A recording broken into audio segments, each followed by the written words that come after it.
Hello everyone, this is Moby's Proton, and I am finally back with another Warhammer Fantasy Battle Report. Now, if I seem a little chipper in this report, it's because in exactly 5 days from the time that this report is being posted, I am finally tying the knot and marrying my bestest friend in the whole wide world. We've already got our rings, and they're so bound on equip. So after these next few reports, I played three games over the weekend, and I have a report for each of them. The next time you hear from me, I'll be a different man. And then also, speaking of different, what's this? New army for the Heartless. So after Buckeye battles, running 3 blocks of weapon skill 2 infantry, it was really beginning to wear on me. So out of determination to get something new on the table, and also based on all the YouTube comments I get about when are you going to get more knights? We should have more knights. You'd done better if you had more knights. I got some painting done, and here they are. So I've got some Knights of the Realm, some more Knights of the Realm, and some models that you may have not seen before if you watch my channel regularly. Basically, in this army, if you're not armed with a missile weapon, you're on a pony and you're some form of a knight.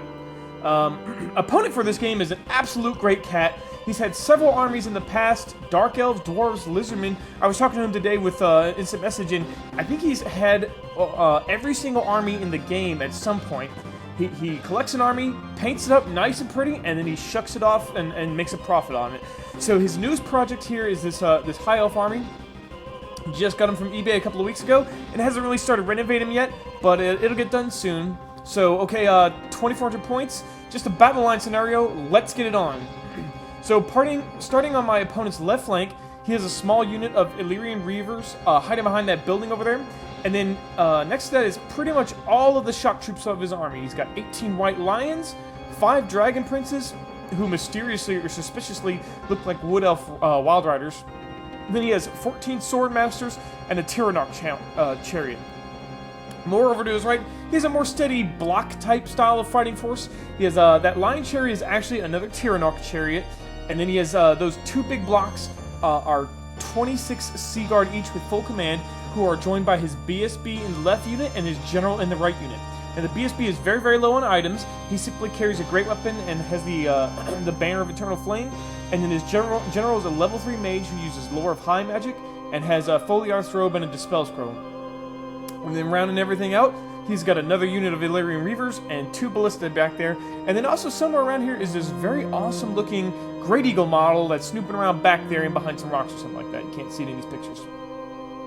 Okay, looking down the Heartless lines, on my left I have a fast cavalry unit next to some 5 Pegasus Knights who are blocking out one of my 2 Trebuchets.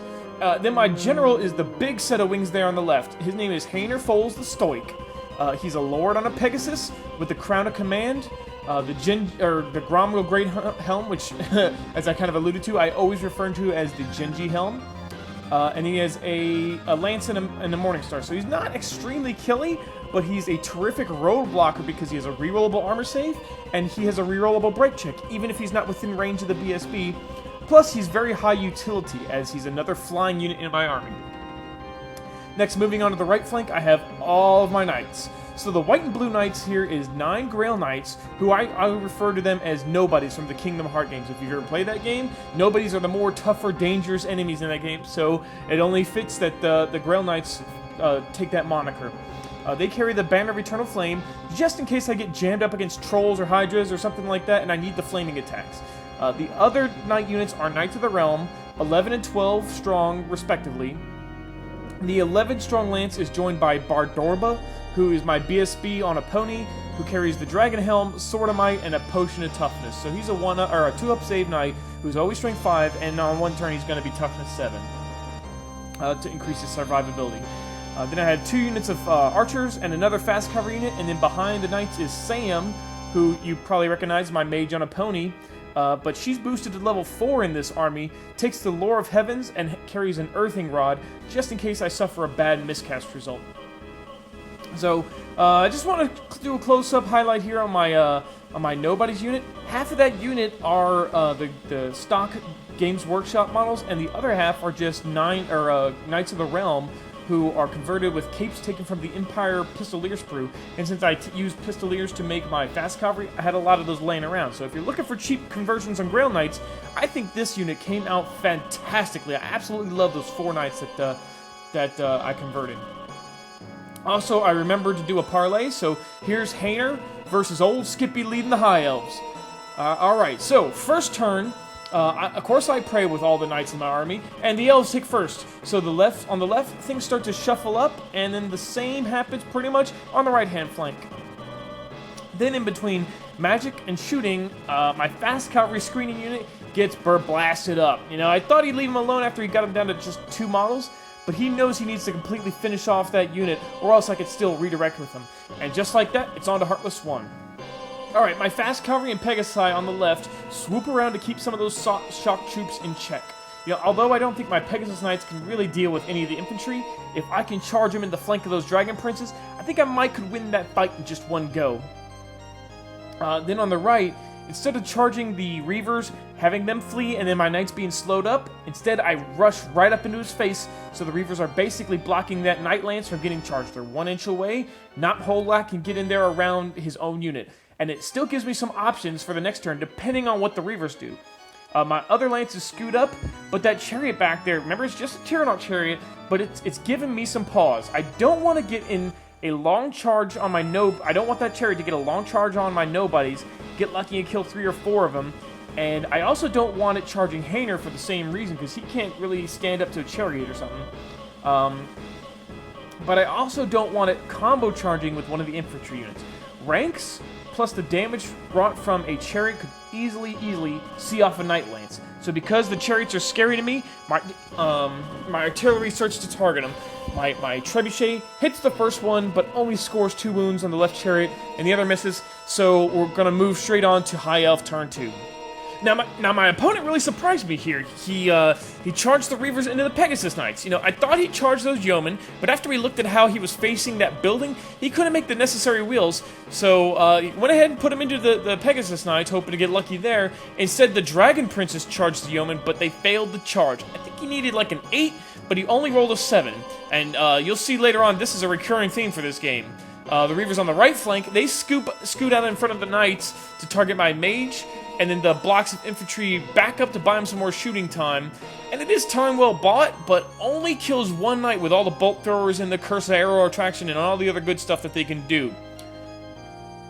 Alright, in hand-to-hand combat, this was really dicey. The Reavers, of course, they have a hard time hurting the Pegasus. They don't do any damage, but I only barely managed to scrape out 1 wound through one of my Pegasus, not even the Knights. So combat was a draw. And now, if I hadn't got that wound, I would have lost because of the Reavers charged me, and most assuredly, I would have failed that break check. Now, everyone who's watching is probably like, no, Mobius. Knights are leadership 8. If they lose by 1, makes it a 7, and you pass that 50% of the time. Which that's true, except for my Knights, who always flee from the slightest signs of danger. Alright, so anyway, we go into Heartless 2, and my Knight Lance on the right failed the 8-inch charge it needed to get the ballista way in the back. So that's the reoccurring theme. You need an 8, you're always going to roll a 7. It would have been real nice for me to get those War Machines off the table, so since I blew it, Hayner has to kind of swoop in and try to block the Sea Guard who are charging from charging my lance. But I don't think he's really in the way, and that was the extent of his move, so that's as far as he could have gone. Now looking back at it, I should have really just parked him right in front of the lance. It would have jammed my Knight Lance up, but it would have blocked those Sea Guard from coming in, and I think he had enough move for that. And since he can shrug off most of the, or all the Strength 3 attacks that unit can dish out, he can hold his own because of the Crown of Command. So shooting sees my trebuchet finish off the chariot from before, and then we go into combat, and I beat the snuff out of the Reavers, and it causes that nearby eagle, which I should have mentioned it before. I don't know where that model came from, but it is absolutely fantastic. It ranks up great when it charges, and it doesn't look like the dumbest eagle of all time like the GW sculpt is. But it doesn't like the Reavers breaking, so it panics and flees, and I reform the Pegasus Knights so they can charge and kill that eagle off easily if it rallies, and save myself all my trebuchets. Only in High Elf 3, the eagle doesn't rally. So now I feel kind of like a dunce for setting my Pegasus units up like that. But what was really duncey was Hayner not blocking the Sea Guard, and in fact, he got in the way so that when the Sea Guard made the charge against the Knight Lance, their center is cantered off to the side, so if my lance breaks, it's going to send that chariot, who also got the flank, and the Sea Guard unit right into my other lance. So, stupid, stupid, stupid, because this is exactly what I was wanting to avoid. A combo charge of Chariot and Ranked Unit, and I fell right into the trap. But magic and shooting are pretty much ineffective, and so we go straight into combat, and I only lose 3 knights to the Chariot, and I do a couple of wounds in return to the Sea Guard. Not sure exactly what all the actual counts were looking back on it, but I know that I lost by 3, and I stick it out thanks to Hainer and Bardorba, who grants the reroll. He's the BSB. So now I know what everybody is thinking now. It's like, Mobius, why were you so worried about failing a Leadership 7 break check with the Pegasus a moment ago, and you totally bossed out on that Leadership 6 check? To which I would reply, let's just focus on Heartless 3, okay? So we move on to 3, and the second Lance counters into the Chariot, and Hainer flies into the Bolt Throwers. Since I can't get those things off with Pud Knights, I'll just have to do it using the General. He did take a wound from their last shots last turn, so he's pretty fussed up at him right now. And then on the left, I figure the Eagle isn't worth my chasing around, so I put my Pegasus in behind all the shock infantry, and I'm really just hoping that my opponent reacts to them and reforms or something, because I have no intention of charging the Pegasus Knights into either White Lions or Swordmasters. Those guys would chop me to bits before I could make an attack.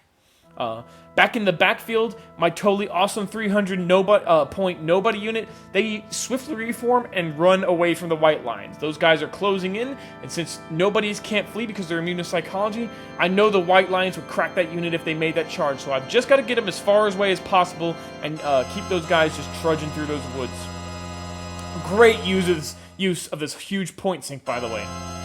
Then in shooting, my Trebuchet blasts the Sea Guard in the backfield and kills off something like 13. It's devastating.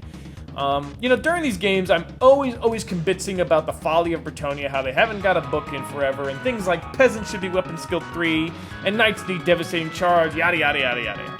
But what really needs to change is that Trebuchet. It really shouldn't be Strength 5 template. That and also the Chaos Hell Cannon really shouldn't be Strength 5 template the way that templates hit everything. I think the Strength 10 is fine, but the template should probably only be Strength 4. So in 18 years, when the Bretonnians get a new book, I'm sure that'll get corrected. In the meantime, just gotta deal with Strength 5, I guess. So in hand-to-hand combat, Bardorba and the Knights break apart that Chariot.